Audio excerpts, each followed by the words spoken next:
Okey, jadi kita sambung apa yang kita belajar untuk gear train. Okay, so in your gear train, you have to know what is a gear system. So the objective is to reduce or amplify speed and torque. So a gearbox is like a black box. Okay, dia macam black box. You ada input, you ada output. Jadi tengah-tengah ni you tak tahu macam mana configuration dia. Dia bergantung kepada susunan gear. Okay, susunan gear. Jadi untuk terminology and definition, okay, first benda yang kena tahu adalah gear ratio. Okay, dia punya formula adalah yang ni, NO over NI. Omega tu sama dengan 2 pi N over 60. Okay, jadi yang ni formula yang you akan guna rasanya sepanjang semesta ni. Okay, omega sama dengan 2 pi N per 60. Okay, kalau next one is power. Okay, so P. Okay, if input power it is equal to Ti omega I, output power To omega O. Dan efficiency ni dia adalah in terms of output power over input power. Okay, jadi dia punya formula banyak lah. Boleh kembangkan jadi yang ni ataupun yang ni. Next, yang ni adalah tentang gearbox tu. Okay, kenyataan 1 dan 3 sentiasa tetap. Okay, yang ni tetap. Tapi yang kedua ni dia akan bergantung kepada gear configuration. Okay, yang ni lah yang you akan tengok nanti. Okay, akan tengok dia apa tu, omega input dia dan omega output dia tu dia akan bergantung kepada gear configuration tu satu-satu, okay, untuk satu-satu sistem. Tapi untuk omega I dan TI ni, okay, omega I dan TI dia selalunya dia mesti sama arah. Okay, dia akan sama arah. Kalau perhatikan sini, kalau omega I arah jam, TI arah jam. Kat sini pun sama. Dan untuk omega O, TO dia selalunya akan berlawanan arah. Okay, kalau tengok dekat sini, kalau omega O tu clockwise, TO dia akan jadi counter clockwise. Kalau dekat sini, kalau omega O tu counter clockwise, TO tu dia mesti clockwise. Counter clockwise, clockwise. Okay. Tapi untuk omega I dan omega O dia akan bergantung kepada gear configuration tu. Dia boleh jadi sama arah, okay, yang ni sama arah, dia boleh jadi berlainan arah. Okay, jadi yang tu kena tengok in details lah. Okay. Next one is about holding top, DC. Yang ni C tu maksudnya casing. Okay, you ada casing. Okay, casing untuk gearbox tu you ada input torque, you ada output torque. Okay. Jadi dia punya definition adalah TC tu adalah required to stop gearbox from rotating. Okay, jadi formula dia input torque plus casing torque plus output torque sama dengan kosong. Okay, jadi yang sini kita ada, dekat sini kita ada contoh kalau TI tu clockwise 10 Nm dan TO tu counter clockwise 8 Nm. Okay, jadi bila you jumlahkan, kalau dia clockwise positif, kalau counter clockwise dia negatif. Okay, jadi TC kita adalah 2 Nm. Tapi dalam case ni, satu lagi ni, bila you ada TI positif, okay, TO pun arah clockwise, okay, jadi TC tu dia adalah yang berlawanan. Okay, 18 Newton. Okay. Untuk gear ratio kita ada dua terms, okay, dua relationship yang boleh kita guna. Satu adalah bila you guna geometry relationship, okay, N equals to R1 over R2 equals to D1 over D2 equals to T1 over T2. Okay, jadi R2 adalah radius, dia adalah diameter, dan T itu adalah number of teeth. Okay, kalau you tengok gear tu dia mesti ada gigi-gigi tu. Okay, gigi gear. Okay, jadi yang tu adalah number of teeth dia. Okay. Dan bila you guna kinematics, jika you guna kinematics relationship, okay, N tu dia akan jadi terbalik. Okay, kalau kat sini you tengok, satu tu dia represent input, dua tu adalah output. Okay, input per output. Tapi kalau kinematics dia output per input. N2 over N1, omega 2 over omega 1, alpha 2 over alpha 1. Okay, jadi N tu adalah rotational speed, unit dia adalah RPM, omega tu rotational velocity, unit dia adalah radian per second, dan alpha tu adalah rotational acceleration, unit dia adalah radian per second square. Dan kat sini you ada dua formula ni. Sebenarnya yang ni adalah formula yang you dah belajar masa dinamik dulu.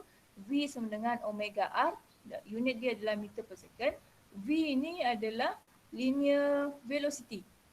Okay, linear velocity. Dan A ni adalah linear acceleration. Okay, linear acceleration. Alpha R. Formula dia alpha R. Okay, jadi formula ni nanti banyak guna untuk cari alpha, cari omega. Okay, cari alpha, cari omega. Okay, dan juga gear ratio. Okay. Next adalah gear direction. Okay, untuk gear yang bentuk macam ni, ni adalah kita panggil dia external gear dan external gear. Jadi apa yang akan jadi adalah rotation dia akan jadi opposite direction. Kalau tengok omega 1 ni dia counterclockwise, omega 2 dia clockwise. Tapi jika gear tu adalah internal dan external, okay, jadi kat sini you ada internal gear adalah yang satu ni. Okay. Sebab gigi dia di dalam. Sebab tu kita panggil dia internal gear. Gigi dia di dalam. Yang external gear ni dia gigi dia dekat luar. Okay, jadi apa yang jadi? Dia akan sama arah. Okay, arah dia akan sama. Kalau perhatikan yang ni dengan omega 2 dan omega 1 tu arah dia sama, counter clockwise. Okay, jenis-jenis gear train kita ada satu adalah simple gear train. Okay. Susunan gear dia selalunya macam ni. Okay, selalunya dia macam ni. Sekejap saya tunjuk you. Saya dah update nota saya kan, yang ni saya ada update nota. Okay, jadi kalau simple gear tu sebenarnya dia akan bentuk macam ni. Dia akan bergerak satu arah. Okay, dia akan bergerak satu arah. Dia susunan dia tu dia bersiri, okay, bersiri. Kalau compound gear tu dia ada parallel dan siri. Okay, yang ni compound gear. Okay, jadi susunan dia macam ni lah. Dia akan sama terus. Tapi kalau compound gear tu dia ada banyak label. Mula-mula dia ni satu label, ni label kedua, label ketiga. Okay, jadi yang tu kita panggil compound gear.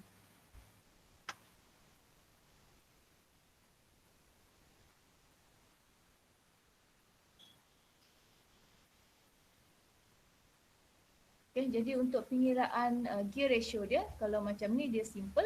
Okay. N14 sama dengan N12, N23, N34. Formula untuk gear ratio, kalau ingat kalau guna gigi gear, T1 yang ni T1 per T2, yang ni T2 per T3, yang ni T3 per T4. Jadi bila masukkan dalam formula ni, okay, T2 tu dia akan cancel, T3 tu dia akan cancel. Jadi hanya tinggal T1 per T4. Okay, jadi kalau untuk simple gear train terus ambil T1 per T4, N14. Okay, T1 per T4. Untuk compound gear train, okay, untuk compound gear train, dia gear 2 dengan 3 tu dia akan ada omega yang sama. Omega N yang sama. Okay. Jadi apa yang you perlu buat, okay, susunan dia macam ni. Dia akan sambung, okay, mesh tu dia 1 dengan 2 tu sambung. Lepas tu 2 dengan 3 tu dia akan jadi satu badan. Okay, jadi 2, 3 tu omega dia sama, N dia sama. Okay. Lepas tu baru dia sambung dengan gear 4. Okay, mesh 3, 4 tu kat situ. Jadi untuk kira gear ratio daripada 1 ke 4, okay, 1 ke 4, you guna formula N12, N3, 4. Okay, N3, 4. 2, 3 tu tak perlu dah sebab dia memang sama. Okay, rotation dia dah sama. Okay, jadi formula dia you guna macam ni, T1 per T2, T3 per T4. Okay, yang ni dia kena letak satu-satu ni. Okay, letak satu-satu. Dan yang ni adalah salah satu contoh kalau you ada salah satu contoh susunan gear. Okay, kita panggil dia reverted. Okay, bila kita ada gear tu, okay, dia punya dimension tu R1 tambah R2 tu sama dengan R3 tambah R4. Okay, jadi bila you ada gear macam ni, dia mesti parallel, okay, antara ni. Okay, susunan dia mesti parallel satu. Satu lagi bila you ada R tu sama, T dia akan sama. Dia punya satu lagi diameter dia akan sama. Okay, jadi yang ni T1 tambah T2 dia akan sama dengan T3 tambah T4. Okay, jadi yang ni salah satu jenis gear ya, okay, susunan gear. Okey, untuk SEMM 2223, okey, skop you hanyalah yang ni. Okey, yang kedua ni. Okey, bila mana you ada satu input dan you akan study banyak output. Okey, banyak output. Selalunya lebih daripada satu lah. Kalau untuk test you selalunya ada dua output. Okey. Dan untuk final exam nanti selalunya dia ada lebih lah. Lebih daripada dua output. So kita akan tanya sehingga tiga output. Okay, satu input dan tiga output. Jadi bila you ada satu input dan banyak output, apa yang you perlu guna adalah formula yang guna refer to input. Okay, bila you ada satu input, okay, kita guna semua, kita kumpulkan semua ke refer to input. Okay, yang ni lah you punya scope. Okay, yang lain-lain ni adalah kalau you tengok buku teks, okay, buku teks you akan jumpa yang ni. Okay, dia ada yang satu input satu output, okay, you boleh guna refer dua-dua. Kalau ada banyak input dan satu output, you kena refer pada output. Okay, kalau dia banyak input ataupun output, okay, yang ni susah sikit. Okay, dia boleh guna input ataupun output. Okay, dia susah. Okay, yang ni tak adalah mulai punya scope. Okay, scope you hanyalah yang ni. Satu input dan banyak output. Okay, jadi formula tu semua mesti kena refer to input. Okay, jadi bila kita refer to input, okay, calculation untuk TI, input torque, okay, yang ni input torque TI sama dengan TFI tambah TII tambah TO1I tambah TO2I. Okay, jadi friction inertia. Okay, TFI ni adalah friction, okay, nilai friction pada input tu. Okay, pada input. Dia nilai friction tu dia ada banyak dia ada banyak bearing. Okay, nilai dia tu dia setiap satu tu ada nilai friction dia. Tapi TFI ni maksudnya nilai friction tu pada TI. Okay, berapa yang kita perlu pada input untuk overcome friction. Okay, semua friction pada bearing. Okay. Untuk inersia ni, okay, inersia ni adalah nilai rintangan. Kalau you ingat, inersia, mass moment inersia of inersia adalah rintangan terhadap rotation. Okay, selalunya dia akan ada jika ada acceleration. Okay, jadi TII ni adalah acceleration yang perlu torque untuk accelerate, okay, gear tu. Okay, nilai dia pada input. Okay, kalau TII tu maksudnya dia refer to input. Okay, refer to input. Yang ni output, okay, TO1I. Okay, ini maksudnya kiranya you ada satu output. Okay, jadi yang ni adalah nilai top output tu pada TI, okay, pada input, refer to input. Kalau lebih daripada satu output adalah, okay, boleh sama kat sini, TO2. Okay, TO2. Okay, jadi untuk tajuk ni, okay, gear train hoist ni ada 7 ke 8 solution strategi dia. Okay, you kena first kena identify how many input atau output. Okay, kemudian kira gear ratio. Okay, daripada each mesh from input to output. Okay, kalau setiap each mesh tu, okay, dia kena ada gear ratio lah. Kena cari gear ratio N12 sama dengan T1/2. Kalau N34 tu sama dengan T3/T4. Okay. Next step adalah kira semua omega dan semua alpha. Okay, kalau you dah tahu satu omega, you mesti boleh tahu semua omega yang lain pada output yang lain. Katalah you ada omega I, okay, jadi you boleh tahu omega output dia berapa. Kalau you ada alpha, katalah you ada alpha output, okay, you boleh tahu alpha input dia berapa. Sebab dia semua berkaitan dengan berkaitan, dia akan kaitkan benda tu, okay, rotation dia, okay, ataupun alpha dengan omega dia dengan gear ratio. Okay. Jadi bila tahu salah satu, okay, salah satu omega I ke ataupun omega output ke, you boleh tahu omega yang satu lagi omega I ataupun omega output. Okay.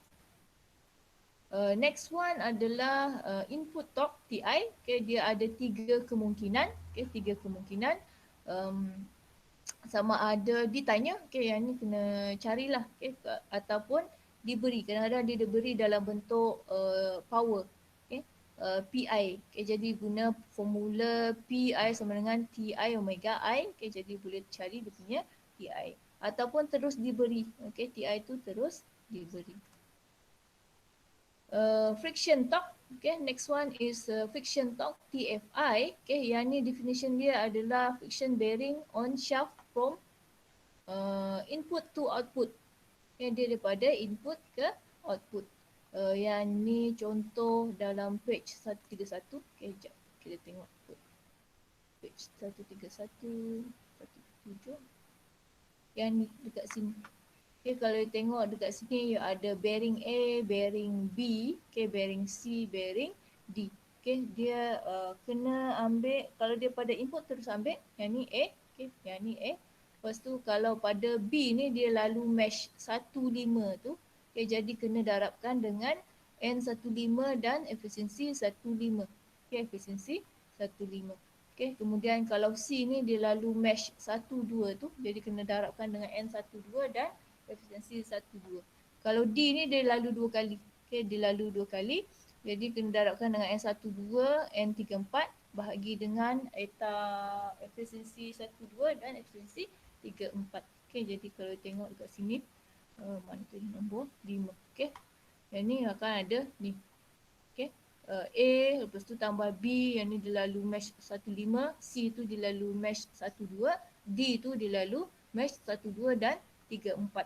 Okay, jadi macam ni lah. Okay, you buat solution dia. Okay, you buat solution dia. Okay, next step adalah torque due to inertia. Okay, torque due to inertia. Yang ni TII sama dengan I equivalent, okay, dan alpha I. Okay, alpha I. Jadi I equivalent tu dia mesti lama yang ni tinggal satu ni. Okay. Dia mesti I didarab dengan N kuasa 2 per eta. Okay, N tu adalah gear ratio, N tu adalah efisiensi. Tapi jika you ada case bila mana omega tu constant, alpha ni dia akan automatically be kosong. Okay, akan jadi kosong. Okay. Bila ni satu constant, okay, artinya semua dia akan jadi constant. Jadi alpha tu, okay, TII ni dia akan jadi kosong. Okay. Bila alpha tu sama kosong, okay, yang ni dia akan jadi kosong. Dan yang ni adalah step yang ketujuh. Okay, step yang ketujuh, output torque refer to input TOI. Jadi formula dia, okay, yang kita nak adalah nilai yang ni. Okay. Formula dia sama dengan TOI over TO sama dengan N over eta. Okay, N over eta. Okay, TOI over TO sama dengan N over eta kepada input ke output. Okay, katalah mana TOI contoh. Okay, kalau contoh yang ni, T output dia dekat sini. Okay, jadi N tu dia akan lalu 2 mesh. Okay, N12 dan juga N34. Okay, dan dia akan lalu 2 efisiensi. N eta 12 dan juga eta 34. Okay, jadi dekat sini, okay, N14, okay, dan juga ini mesti N12 dan N eta 312 dan eta 34. Okay, jadi 2 kali lah. Okay, daripada input ke output. Okay, daripada input ke output. Okay, jadi ada semuanya ada 8 strategi, okay, solution strategi, okay, untuk problem ni. Dan selepas 7 ada 8, yang ni lah, masa ni lah you boleh soft torque. Torque, power, efficiency, speed ataupun flow rate. Okay, daripada situlah you selesaikan soalan ni. Okay, jadi yang tu adalah teori. Okay, teori untuk selesaikan gear train horse ni. Okay, kita ada satu contoh, secontoh, dua contoh, okay, 3 contoh, 4 contoh. Okay, jadi ada 4 contoh dekat sini. Kita akan cuba buat contoh yang mana. Yang ni saya guna yang lama juga. Kita boleh cuba yang ni. Okay, contoh satu ni dulu.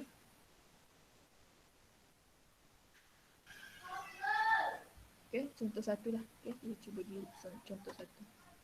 Okay, ada apa-apa soalan? sebelum kita teruskan dengan latihan. Alamak, warna.